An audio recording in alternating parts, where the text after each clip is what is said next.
Habang tinatali ko ang ribon ng bulaklak sa upuan ng mga bisita, lumapit ang katulong na may nanginginig na kamay. Sa gitna ng ingay ng musika at halakhakan, bumulong siya sa akin ng mga salitang nagpayanig sa puso ko. Hindi mo siya dapat pakasalan. Ang araw ng kasal ko ay parang isang eksenang hinabi mula sa isang pangarap. Mga bulaklak na rosas at puti ang bumabalot sa buong simbahan, ang mga kandilang kumikislat sa bawat gilid, at ang mga taong abala sa pag-aayos ng laha. Ang bawat detalye ay perpekto. Ngunit sa likod ng lahat ng iyon, may bigat sa dibdib ko na hindi ko maipaliwanag. Parang may aninong nakatago sa ilalim ng magagarbong palamuti. Naghihintay ng pamang sandali para sumabog. Ako si Isabella, at ngayong araw, ako ang pinakamagandang babae sa buong lugar. Iyon ang sabi ng laha. Suot ko ang puting gown na dinisenyo pa sa Paris. May mga perlas na kumikislap puwing katamaan ng liwanag. Ngunit sa bawat papuri, pakiramdam ko'y may kulang. Parang may tinig na pilit kong binabaliwala.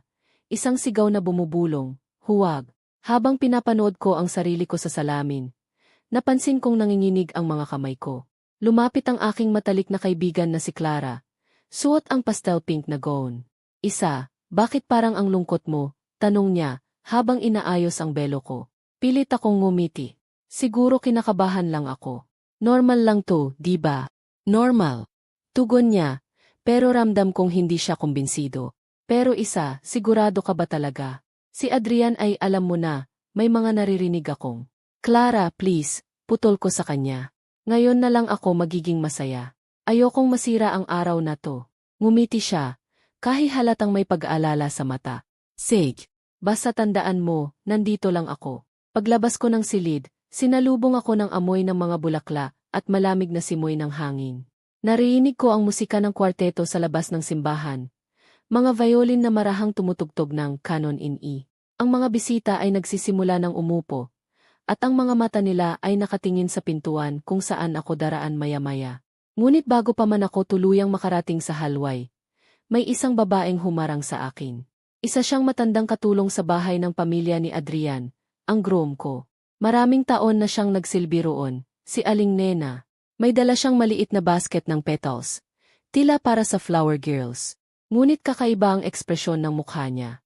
Maputla, takot, at parang may mabigat na sikreto. Ma'am Isabella, mahina niyang sabi, halos pabulong. Patawarin niyo ako, pero kailangan ko kayong kausapin. Medyo nainis ako, pero pinili kong maging mahinahon. Aling Nena ngayon. Nasa gitna ako ng kasal ko. Lumapit siya ng mas malapit, halos idikit ang bibig niya sa tenga ko. Ma'am, wag niyo siyang pakasalan. Hindi niyo alam ang totoo. Nanigas ako sa kinatatayuan ko. Anong ibig mong sabihin? Ngunit bago ko pa man marinig ang sagot niya, may tumawag mula sa likuran. Isabella. Malapit na ang prosesyon, sigaw ng koordinator. Napalingon ako saglit, at nang ibalik ko ang tingin kay Aling Nena, wala na siya. Parang bula siyang naglaho. Naiwan akong kulala, pinipili unawain kung ano ang ibig sabihin ng sinabi niya. Paglakad ko sa aisle, sabay ng musika, parang mabigat ang bawat hakbang. Nakangiti ang lahat, ang mga ninang, ang mga kaibigan, ang mga kamag-anak, pero ang ngiti ko, pili. Nakatingin ako kay Adrian na naghihintay sa dulo ng altar. Gwapo sa kanyang itim na tutsedo. Ngunit habang lumalapit ako, parang may ibang tingin ang mga mata niya.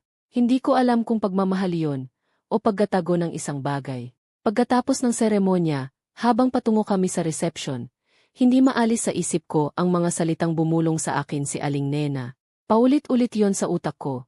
Hindi niyo alam ang totoo. Sa reception hall, magarbo ang lahat, mga chandelier na kumikislap, long table na puno ng pagkain, at mga bisitang nagtatawanan. Ngunit sa gitna ng saya, may isang bagay na tila mali. Nakikita ko si Adrian na palihim na nakikipag-usap sa isang babae sa gilid ng bulwagan. Nakatalikod sila sa akin. Ngunit kita ko ang kamay ng babae na marahang humahaplos sa braso niya. Isa, bulong ni Clara. Kilala mo yung babae. Umiling ako, pero sa loob-loob ko, parang pamilyar ang anyo niya. Nang lumingon siya saglit, nanlamig ako. Si Margaux, ang ex-girlfriend ni Adrian. Bakit siya nandito? At bakit ganun kalapit ang kilos nila? Sinubukan kong itago ang kaba at ngumiti sa mga bisita. Ngunit nang bumalik ako sa mesa, naroon na ulit si Aling Nena, nakatayo sa tabi ng kurtina. Ngayon, mas mahigit ang hawak niya sa basket. Lumapit ako agad, nagkunwaring tinitingnan ang mga bulaklak. Aling Nena, anong ibig mong sabihin kanina? Tanong ko. Halos hindi gumagalaw ang labi ko. Tumingin siya sa paligid bago muling bumulong. Ma'am, hindi siya dapat ang mapapangasawa niyo. Ang babaeng yon, si Margaux, may anak silang dalawa. Nanlaki ang mata ko. Anak, tumango siya. At hindi alam ng pamilya mo. Lahat ng ito palabas lang. Bago ko pa man makasagot, may lumapit na waiter at pinutol ang pag-uusap namin. Nang lingunin kong muli si Aling Nena, nagmamadali na siyang lumabas sa likod na pinto. Takot na takot. Parang sumabog ang mundo ko. Hindi ko alam kung anong mas matimbang, ang takot o ang pagkadismaya. Sa harap ng lahat, pilit kong pinanatili ang ngiti, habang lumalapit si Adrian, para sa unang sayaw namin bilang mag-asawa. Are you okay, sweetheart? Tanong niya, may halong lambing. Tiningnan ko siya, sinusubukang hanapin sa mga mata niya ang katotohanan. Sagot ko, bagaman ang boses ko'y nanginginig. Masaya ako. Ngunit sa bawat pag-ikot namin sa entablado, sa bawat tingin niya sa akin, pakiramdam ko'y mas lalo akong lumulubog sa dilim ng isang kasinungalingan. At sa mismong sandaling iyon, sa gitna ng kugtog, sa harap ng mga taong nagtatawanan at nagsasaya, bumalik si Aling Nena. Nasa likod siya ng crowd, ngunit ang mga mata niya ay nakatutok sa akin. At bago siya tuluyang lumabas ng pinto, marahan niyang inilabas mula sa bulsa ang isang maliit na sobre, nilapag sa mesa ko, at tuluyang naglaho. Sa sandaling natapos ang sayaw, agad kong kinuha ang sobre. Nanginginig ang mga kamay ko, habang binubuksan iyon. At nang mabasa ko ang unang linya, halos mahulog ako sa kinatatayuan ko. Ang kasal na ito ay hindi totoo. May dahilan kung bakit kanya pinakasalan, Isabella. Tumigil ang mundo ko. Hindi ko alam kung umiyak ba ako o nanginginig lang. Ngunit isang bagay ang malinaw. Ang gabi ng aking kasal ay simula ng isang bangungo. Nanginginig pa rin ang kamay ko habang pinagmamasdan ko ang litrato. Parang may kumurot sa puso ko nang makita ko ang ngiti ni Adrian sa tabi ni Margaux. Pamilyar na pamilyar. Yung ngiting iyon din ang ngiting ibinibigay niya sa akin tuwing tinitingnan niya ako. Pero ngayon parang lason. Parang panlilin lang. Agad kong itinupi ang larawan at isinilid sa bulsa ng gown ko, bago pa mapansin ng iba.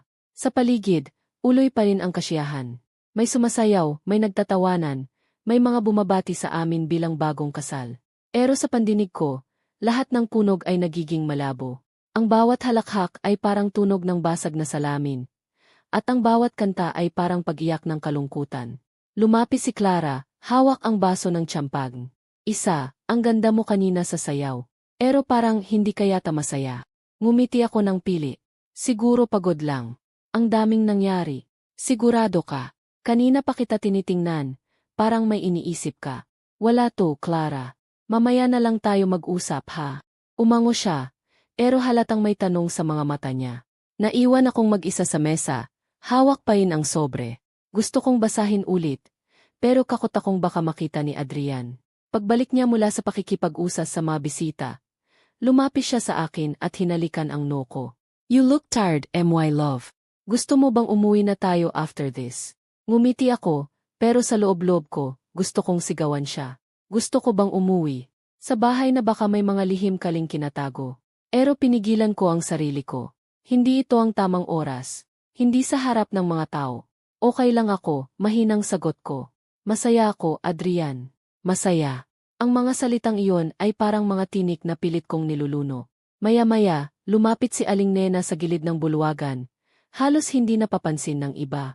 Nakatingin siya sa akin, at may kumpasyang parang sinasabi, sundan mo ako.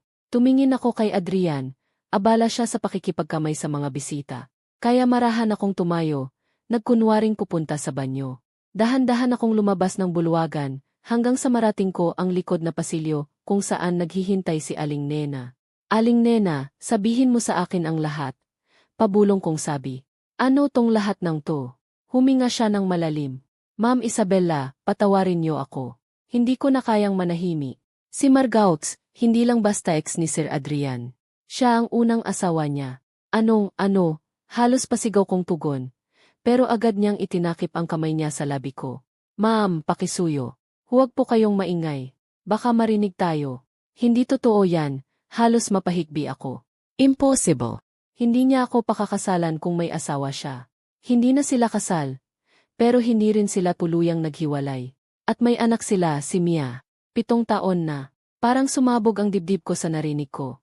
Anak. Tumango siya, luhaan. Ma'am. Pinilit ni Sir Adrian itago yun dahil ayaw ng pamilya niyo. Ang kasal niyong to, hindi dahil sa pagmamahal. Kailangan niya ng koneksyon. Kailangan niya ng pangalan ng pamilya niyo. Nanginig ang tuhod ko. Hindi ako makapaniwala. Ma'am, may patunay ako. Kinuha ni Aling Nena ang cellphone niya. Binuksan ang isang litrato. Doon, nakita ko si Adrian na nakaupo sa isang mesa. Kausap si Margaox at ang isang batang babae. Hawak niya ang kamay nito, parang isang mapagmahal na ama. Yan si Mia, sabi ni Aling Nena. Madalas silang magkita sa lumang rest house nila sa Tagaytay. Ako ang pinapadala niyang maghatid ng mga gamit. Alam kong mali ang ginagawa ko, pero ayoko na ring makonsensya. Nabitawan ko ang cellphone niya sa gula. Bakit mo to sinasabi ngayon? Bakit hindi mo ako binalaan noon pa? Sinubukan ko, ma'am. Pero laging may mga bantay. Lahat ng tao sa paligid ni Sir Adrian, takot sa kanya. Lalo na yung ama niya. Napatitig ako sa kawalan. Parang nawala ang lahat ng kulay sa paligid. Ang mga ilaw, ang musika, ang mga ngiti, lahat naglaho sa isang igla. Ma'am, sabi ni Aling Nena, umalis na kayo bago mahuli ang lahat. Hindi pa huli. Ngunit bago ako makasagot, biglang may kamay na humawak sa balikat ko. Paglingon ko si Adrian. Nakangiti siya, pero malamig ang mga mata. Anong ginagawa mo rito, isa? Tanong niya.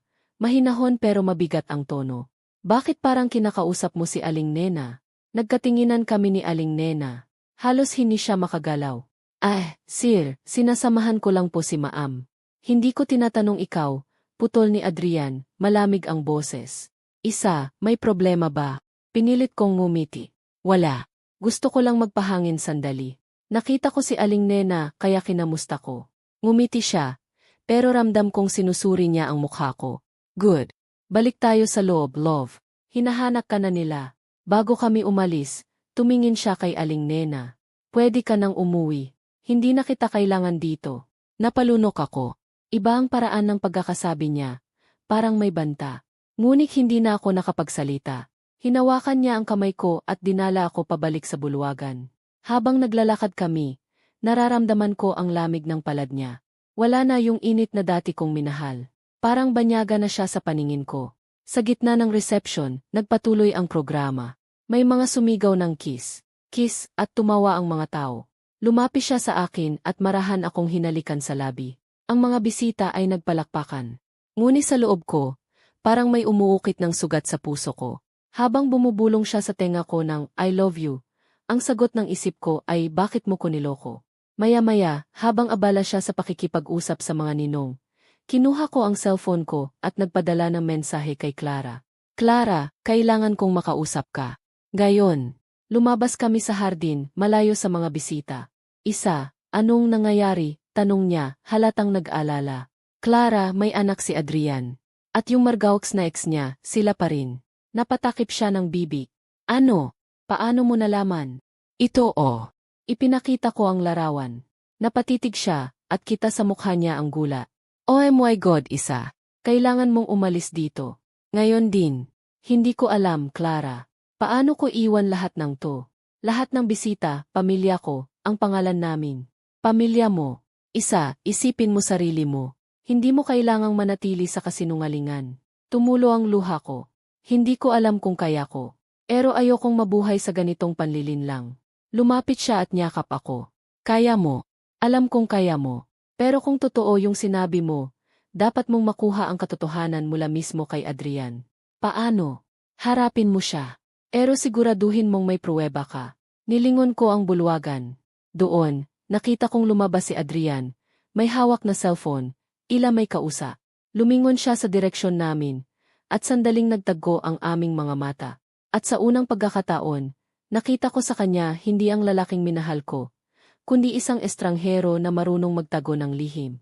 Nang gabing iyon, habang nagsasara na ang programa, alam kong hindi na ako makakatulog ng payapa. Dahil bukas, sisimulan kong tuklasin ang katotohanan, at kung sino palaga si Adrian Villarreal. At kung totoo nga ang lahat ng sinabi ni Aling Nena, ang kasal kong ito ay hindi simula ng pag-ibig, kundi simula ng pagkawasa. Kinabukasan ng kasal namin ni Adrian, nagising ako sa katahimikan. Wala sa tabi ko ang asawa ko. Ang silid ay puno pa rin ng halimuyak ng mga wosas at pabango ng bisita. Pero kakaiba ang pakiramdam ko. Parang may malamig na presensyang nanonood sa akin habang nakahiga ako. Pagbangon ko, napansin kong nakasara ang mga kurtina at sa mesang malapit sa kama, may isang papel na may sulat kamay. May kailangan lang akong ayusin sa opisina. Magkahinga ka muna, love. Adrian. Isang araw pa lang mula nang ikasal kami. Pero parang taon na ang lumipas sa bigat ng dibdib ko. Kinuha ko ang cellphone ko at binuksan muli ang larawan ni Adrian, ni Margaux, at ng batang si Mia. Kahit ilang beses ko itong kitigan, hindi pa rin ako makapaniwalang totoo. Habang nag-iisip ako, kumatok ang isang katulong. Ma'am, may dumating pong pulis sa gate. May hinahanap daw. Pulis, tanong ko, nagulat. Sino raw ang hinahanap? Hindi po malinaw, ma'am. Pero sabi nila, may nangyaring aksidente kagabi. Bumilis ang tibok ng puso ko. Hindi ko alam kung bakit, pero bigla kong naisit si Aling Nena. Mabilis akong nagbihis at bumaba. Pagdating ko sa labas, may 2 pulis na nakatayo. Ma'am Isabella Villarreal, tanong ng isa. Tumango ako. May gusto po sana kaming itanong. Kilala niyo po ba si Aling Nena Santos? Nanlambot ang tuhod ko. Siya po yung katulong sa bahay ng asawa ko. Nagkatinginan ang 2 pulis bago kumango ang isa. Pasensya na po, ma'am, natagpuan siyang walang buhay kaninang umaga. Malapit sa tulay sa may boundary ng lungsod. Nabitawan ko ang hawak kong panyo. Ano? Hindi totoo yan. May nadulas daw po sa kalsada kagabi. Pero may mga bagay na kahina-hinala. Wala ang bag niya, pero may naiwan siyang cellphone at isang envelope na nakapangalan sa inyo. Parang umikot ang mundo ko. Nasa inyo ba yung envelope? Umango ang pulis at iniabot yon sa akin. Nasa amin po kanina. Naisip naming ibigay sa inyo dahil pangalan niyo ang nakasulat. Kinuha ko ito, nanginginig. Sa loob ng envelope, may ilang piyaso ng dokumento at isa pang litrato. Dito, nakasulat sa itaas, Certificate of Live Birth, Maya Santos Villarreal. Napalunok ako. Sa kolumn ng father, nakasulat, Adrian Luis Villarreal. Ang mga kamay ko ay nanlamig. Umitig ako sa pangalan, pauli-ulit, hanggang sa parang hindi na ako makahinga. Ma'am, kailangan niyong pumunta sa presinto mamaya kung may gusto kayong sabihin. Wika ng pulis bago umalis. Naiwan akong nakatayo sa labas. Hawak ang mga dokumento ni Aling Nena. Pagbalik ko sa loob, tahimik ang buong bahay. Walang tao sa paligid, parang iniwan akong mag-isa. Umupo ako sa sala. Pili inaalala ang mga huling sandali ni Aling Nena. Umalis na kayo bago mahuli ang lahat. Ngayon, wala na siya. Sa paglipas ng ilang oras, dumating si Adrian. Nakasuot siya ng puting long sleeve, mukhang kalmado. Bakit parang namumutla ka? May nangyari ba? Tiningnan ko siya. Gusto kong sumigaw. Gusto kong ipamukha sa kanya ang mga dokumentong hawak ko. Pero pinili kong maghintay. Gusto kong marinig ang kasinungalingan niya mismo. May aksidente daw kagabi, sabi ko, dahan-dahan. Si Aling Nena patay na. Sandali siyang natigilan. Alaga, nakakalungko. Mabait siyang tao. Mabait, tumaas ang boses ko. Adrian, sabihin mo nga sa akin, may alam ka ba rito? Napakunot ang noo niya. Anong ibig mong sabihin? Nilabas ko ang envelope. Ito, nakapangalan sa akin. Galing kay Aling Nena. Alam mo ba kung ano to? Tiningnan niya ito sandali. Pero agad niyang inagaw mula sa kamay ko. Isa, saan mo nakuha to? Sa pulis. Nakuha nila sa lugar kung saan siya namatay. Bigla siyang natahimik. Parang hindi makatingin ng dieso sa akin. Adrian, nanginginig kong sabi. Sino si Mia? Lumingon siya, mabigat ang hinga. Isa, hindi mo naiintindihan. Sabihin mo lang ang totoo, sigaw ko. Kuluyang bumigay ang damdamin ko. May anak ka ba kay Margaux? Tahimik. Wala akong marinig kundi ang tiktak ng orasan. Hanggang sa marahan siyang tumingin sa akin. Meron.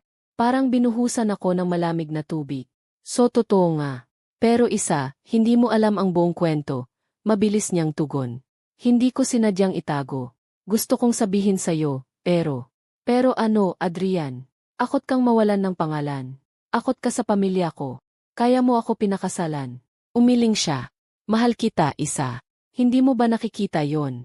Mahal, halos tumawa ako sa gitna ng pag-iya. Kung mahal mo ako, bakit mo ako ginawang kasinungalingan? Lumapis siya, pero umatras ako. Huwag kang lumapit. Hindi ko alam kung anong kaya mong gawin. Kita ko sa mukha niya ang pagkapikon. Huwag kang magdrama. Hindi mo alam kung anong pinasok mo. Alam mo bang pinilit lang ako ng ama ko sa kasal na to? Pinilit, halos mapasigaw ako. So lahat ng sinabi mo, kasinungalingan lang. Hindi lahat. Pero isa, kailangan kong ipakasal sa'yo para mailigtas ang kumpanya ng pamilya namin. May utang kami sa pamilya mo. At kung hindi ko ginawa, mawawala ang lahat. Nanginginig ang labi ko. Kaya mo akong ginamit. Ginamit, tumaas ang boses niya. Hindi ko sinadyang magmahal sa'yo. Pero, nagsimula lahat sa kasunduan. At kung iniisip mong may kinalaman ako sa pagkamatay ni Aling Nena, hindi ko sinasabi yon, sabi ko, pero ang totoo, yun mismo ang kinatatakutan ko. Tumingin siya sa akin, malamig. Isa, kalmahan mo sarili mo. Masyado kang nagmamadali sa mga desisyon mo. Sa puntong to, kailangan mong manahimik. Manahimik. Dahil kung hindi, lumapit siya, bumaba ang boses. Baka ikaw ang sumunod kay Aling Nena. Nanlaki ang mga mata ko. Hindi ko na maramdaman ang sarili kong paghinga. Ang lalaking tinatawag kong asawa, ngayon ay nagbabantang kumatay.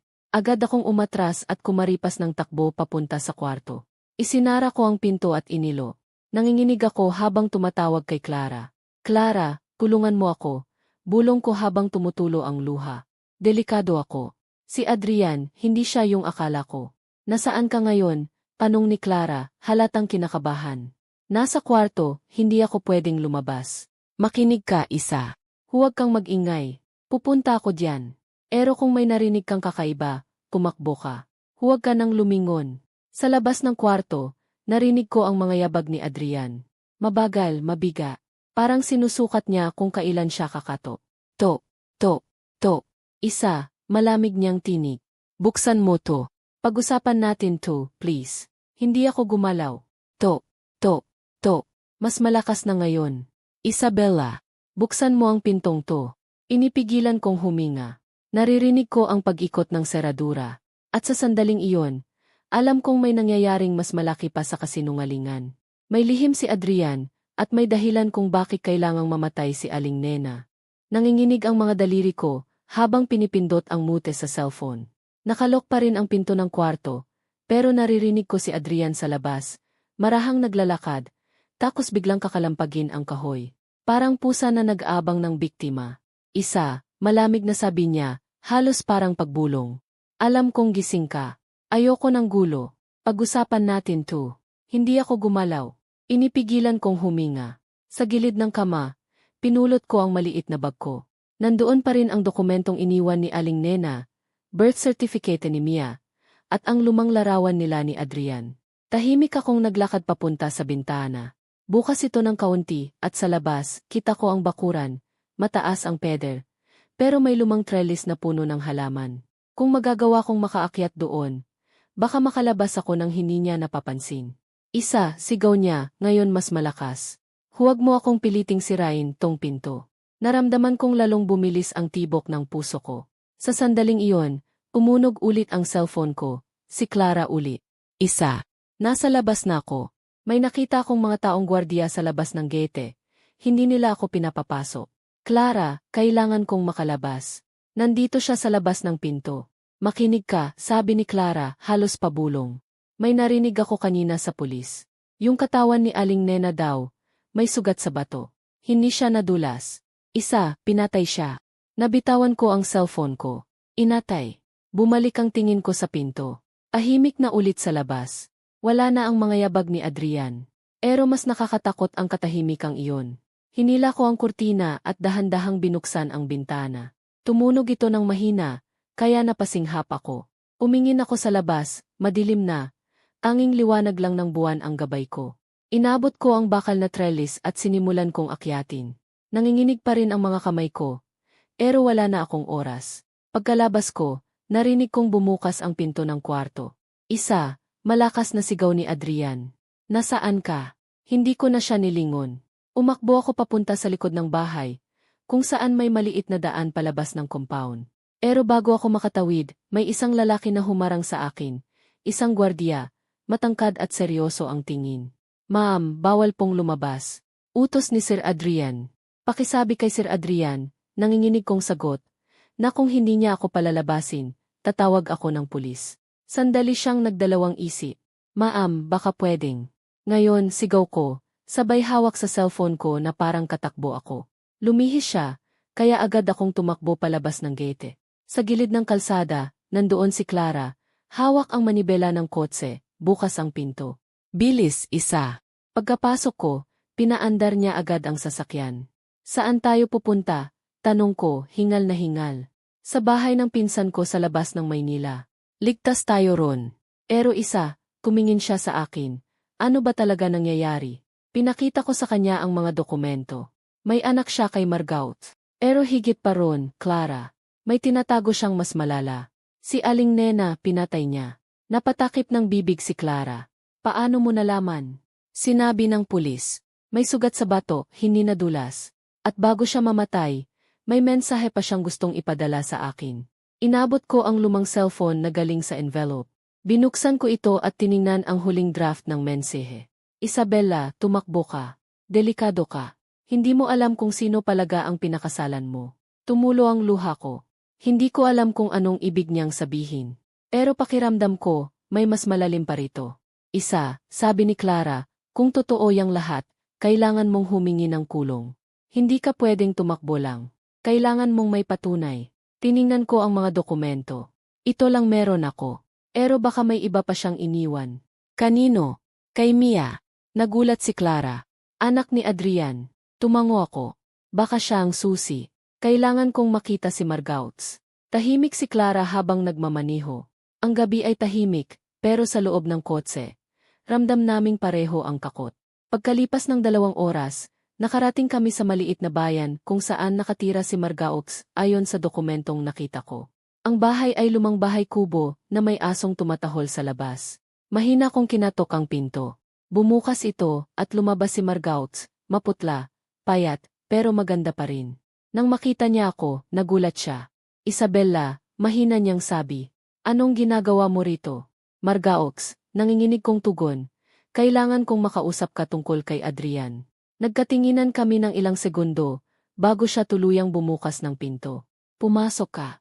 Sa loob, nakita ko ang mga laruan at larawan ni Adrian kasama si Mia. Sa dingding, may mga kuha nilang 3 na magkasama. Mas masaya pa kaysa sa mga litrato ng kasal ko. Alam ko na, mahina kong sabi. Alam ko na may anak kayo. Umupo si Margaux. Dapat matagal mo nang nalaman. Pero ipinagbawal ni Adrian na sabihin sa kahit sino. Margaux, lumapit ako, may tanong ako. Alam mo ba kung anong nangyari kay Aling Nena? Napatigil siya. Bakit mo tinatanong yan? Patay na siya. At sa tingin ko, pinatay siya ni Adrian.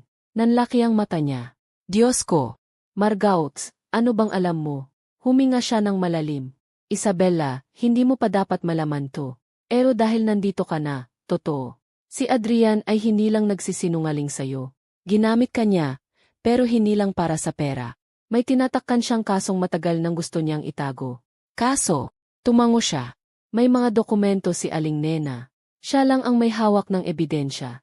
Alam mo ba kung ano? Lihim na account ni Adrian sa ibang bansa. May pera roon galing sa mga proyekto ng kumpanya na dapa para sa charity. Napatakip ako ng bibig. Kaya pinatay si Aling Nena. Dahil alam niya ang totoo, dagdag ni Margaut. At ngayon baka ikaw ang susunod. Ahimik kaming 3 sa loob ng bahay. Si Clara ay nakamasid lang. Tila hindi makapaniwala sa naririnig. Tumingin ako sa litrato ni Mia. Nasaan siya ngayon? Tulog sa kwarto, sagot ni Margaut. Wala siyang alam sa mga nangyayari. Margaux, kailangan natin siyang ilayo. Kung totoo ang hinala mo, baka pati kayo ay nasa panganib. Bago pa man siya makasagot, biglang may kumatok ng malakas sa pinto. Tok, tok, tok. Margaux, buksan mo to. Ang boses na iyon pamilyar. Si Adrian. Nanigas kami. Pumasok ang takot sa dibdib ko. Tumulo ang malamig na pawis sa batok ko, habang marahan kong kinuha ang cellphone ko at sinenyasan si Clara. Tumawag ka ng pulis, bulong ko. Pero bago niya magawa, sumabog ang pinto. Nakatayo si Adrian sa may liwanag ng kalsada, pawisan, galit, at may hawak na baril. Isabella, mahinahon niyang sabi, umuwi na tayo. At sa sandaling iyon, alam kong wala nang ligtas. Ang hangin sa loob ng bahay ay mabiga. Wala ni isa sa amin ang humihinga ng normal. Si Adrian ay nakatayo sa bungad ng pinto. Hawak ang baril na tila handang pumutok anumang oras.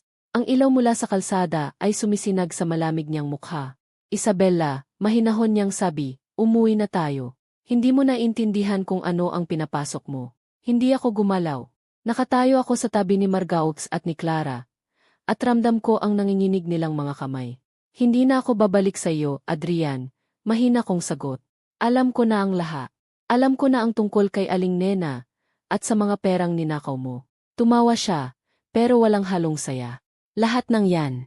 Sinabi sa iyo ni Margaux, di ba? Wala kang alam, isa. Hindi mo alam kung gaano karaming sakripisyo ang ginawa ko para sa ating dalawa. Para sa atin, singhal ko. O para sa sarili mong kasinungalingan. Isa, sigaw ni Margaux. Huwag mong. Pero bago pa siya makapagsalita, itinutok ni Adrian ang baril sa kanya. Tumahimik ka, Margaux. Dapat matagal ka nang wala. Dapat hindi mo dinala si Mia sa buhay ko. Mia, halos pasigaw kong sabi. Anak mo siya. Anak ko nga, malamig niyang tugon. Pero hindi siya dapat mabuhay kung sisiyain lang niya ang lahat ng pinaghirapan ko. Tumulo ang luha sa mata ni Margaux. Adrian, kung may natira pang puso sa'yo, huwag mo kaming saktan. Gamitin mo na lang ako na lang. Tumahimik ka, sigaw ni Adrian, sabay tutok muli ng baril. Sa sandaling iyon, parang tumigil ang oras. Sa gilid ng mata ko, nakita kong marahan si Clara na humakbang papunta sa telepono sa mesa. Umiling ako ng bahagya, senyales na huwag siyang gumalaw. Pero huli na. Adrian, mahinahon kong sabi, sinusubukang makuha ang atensyon niya. Alam mo bang hindi mo kailangang gawin to? Pwede nating ayusin. Walang ayusin, isa, putol niya. Ginulo mo lahat. Sinira mo ang plano ko. Plano? Tumawa siya, isang halakhak na puno ng galit. Akala mo ba aksidente ang lahat? Ang pagkakakilala natin. Ang kasal. Lahat yon planado. Kailangan ko ng asawa para maitago ang transaksyon sa mga proyekto. Ikaw ang perpektong mukha, malinis, inosente, at walang alam sa negosyo. Pero hindi ka sana nakialam. Ginamit mo lang ako, pabulong kong kanong. Halos hindi ko na makuha ang hangin. Tama ka. Sa unang pagkakataon, walang pagsisisi sa tono ng boses niya. Ahimik kong hinaplos ang kwintas na suot ko. Ang binigay niyang regalo noong kasal. Dati, simbolo ito ng pagmamahal. Ngayon, isa lang itong kanikala ng kasinungalingan. Adrian, sabi ko, mas matatag ngayon, tapos na to. Hindi pa, sagot niya, sabay lakad palapit. Babalik ka sa akin, isa. Wala kang kupuntahan. Dahil kahit saan ka magtago, ako ang huling taong makikita mo. Bago siya makalapit pa, biglang may sumigaw mula sa likod. Mama! Si Mia. Gising pala siya, nakasilip sa pintuan ng kwarto. Tumatakbo siya papunta kay Margaux, umiya. Mama, bakit sumisigaw si Papa? Napatingin si Adrian sa kanya. At sa isang iglap, nagbago ang ekspresyon niya. Ang gali ay napalitan ng kakot, ng gil. Mia, mahina niyang sabi, bumalik ka sa kwarto. Hindi, sigaw ng bata, umiya. Ayoko. Bakit mo sinasaktan si Mama? Anak. Papa, please. Tuloy-tuloy ang iyak ni Mia. Huwag mo kaming saktan. Tumitig si Adrian sa baril niya. Nanginig ang kamay niya. Sa sandaling iyon, nakita ko ang maliit na si Adrian sa kanyang mga mata. Ang taong minsan kong minahal, na ngayon ay naligaw ng kuluyan. Adrian, mahina kong sabi, ingnan mo yung anak mo. Siya ang dahilan para itigil mo to. Tahimik siya. Umingin siya kay Mia, at sa unang pagkakataon, umulo ang luha sa kanyang pisngi. Ngunit bago pa man siya makapagbaba ng baril, biglang may dumating na ilaw sa labas, mga pulis, nagsisigawan. Pulis! Ibaba ang baril mo. Nagulat si Adrian. Napaatras siya, at sa isang mabilis na galaw, inakbo ni Clara si Mia at hinila papunta sa labas. Ako naman, sinubukang lapitan si Adrian. Adrian, ibaba mo yan. Ngunit umiling siya, umiiyak na ngayon. Hindi mo ako maintindihan, isa. Wala na akong babalikan. Meron pa, Adrian. Meron pang bukas, para kay Mia. Tumingin siya sa akin. Puno ng kalungkutan. Patawarin mo ako. At sa iglap na yon, bago pa makalapi ang mga pulis, isang putok ang umalingaw-ngaw. Black. Napatili si Margaux. Napatakip ako ng bibig. Si Adrian ay bumagsak sa sahig, duguan. Tumakbo ako papalapit. Adrian. Adrian. Nakahawak siya sa kamay ko, mahina na ang paghinga. Isabella, bulong niya, hindi ko ginusto ang lahat. Ginawa ko lang to para, hindi ka nila masaktan. Adrian, huwag kang magsalita. Ngumiti siya, mahina.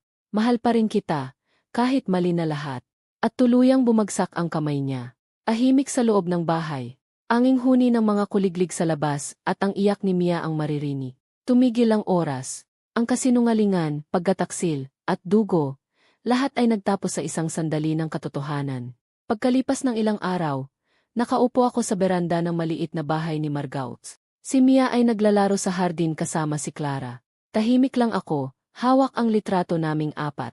Dumaan si Margaux, may dalang kae. Handa ka na bang bumalik sa Maynila? Tanong niya. Umiling ako. Hindi pa siguro. Marami pa akong kailangang ayusin. Hindi mo kasalanan ang lahat, isa. Tumingin ako sa kanya. Pero naging bahagi ako ng buhay niya. At sa lahat ng nangyari, gusto kong matutunan na ang pagmamahal. Kahit gaano kalalim, dapat maunong ding lumaya. Ahimik kaming tumingin sa paglubog ng araw. Ang langit ay kulay kahel. Parang pagsisimula ng panibagong umaga. Isa, sabi ni Margaux, anong balak mo ngayon? Simulan ulit, ngiti ko. Pero ngayon, hindi bilang asawa ng mayaman, hindi bilang biktima. Kundi bilang ako, si Isabella, na marunong nang pumili kung sino ang karapat-dapat mahalin. Habang bumababa ang araw, narinig ko si Mia na sumigaw, Ita isa. Halika, maglaro ka. Tumayo ako at ngumiti. Sage, Ana, parating na ako.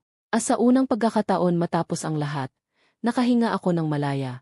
Ang mga lihim, kasinungalingan, at kasalanan ay laging may katapusan. Pero ang katotohanan, kahit gaano man kasakit, ay laging magdadala ng kalayaan. Habang tinatali ko ang